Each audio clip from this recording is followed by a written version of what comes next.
I have always loved New Year's, but recent events have made me remember one winter holiday not so fondly. I'm a fourth-year journalism student at university and am successfully interning at an editorial office, planning to work there after graduating soon. I met Vasilisa a year ago at a New Year's gathering of our mutual friends, Maxim and Yulia. She's studying medicine and is going to be an oncologist. It seems symbolic that our relationship both started and ended on New Year's. Just before midnight, we rented an apartment together and didn't hide our relationship, planning to legalize it within a year, take a mortgage, and not delay having children. Honestly, I had a lot of plans and was working hard to pay for our living and to treat her to holidays and gifts. Vaska was completely absorbed in her studies, often coming home late. Serge, studying and internship are exhausting me, and there's nothing prepared for dinner. Let's quickly boil some dumplings, and tomorrow it's back to the grind. I understood, of course, and didn't object. By the way, Max and Yulka are inviting us to their New Year's party.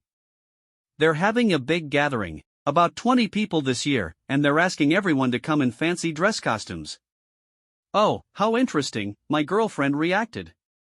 We both started singing Igor Sorokinov's famous song Masquerade. Despite being many years old, it became an anthem for the upcoming event. I had a straw hat, a plaid shirt with long sleeves, and a sand-colored vest in my wardrobe, so I decided to dress up as a cowboy. I just needed to find boots and make something like spurs. But Vaska, on the other hand, wore cowboy jeans and shorts, and her gorgeous chest looked appetizing in a white tight-fitting blouse. We ordered a hat just like mine from an online store. On the evening of December 31st, we arrived at the well-known large apartment. As usual, we were late. At the laid table, there were many guests in various costumes. In the center of the hall, Cat Basilio and Fox Alice were dancing, then there was Batman, Ivan the Terrible with some boy Our Lady, as well as the Little Mermaid Ariel, Ivan the Fool, Cinderella, and Baba Yaga. Mowgli was only wearing a loincloth. And Little Red Riding Hood, besides the recognizable accessory, was wearing underwear matching the color of her hood. Of course, the most original was Samuel, a Cameroonian, in a costume of Leshy. And Max and Yulka, of course, were dressed as Grandfather Frost and Snow Maiden. By the time New Year's arrived, everyone was quite merry. And at 2 o'clock in the morning, a bacchanalia started. I began debating with a guy I hadn't met before, dressed as a musketeer, on the topic of whether faithful women exist or not. My opponent argued that all women are lustful creatures, and none of them would refuse a good intimate encounter. I disagreed, absolutely not. There are faithful and loving women, the main thing is to pay attention to them. For example, my Vaska, I trust her, and she trusts me. At that moment, Cat Basilio passed by, heard my answer, and burst out laughing. His following words hurt a lot. That cowgirl, huh?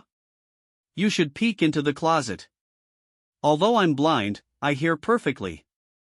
Ah, the size she makes there will change your mind, boy. The closet was in the hallway. The door was, of course, locked, but I recognized Vasilisa's passionate voice. With one blow, I broke down the barrier. And then I saw my cowgirl straddling Ivan the Fool.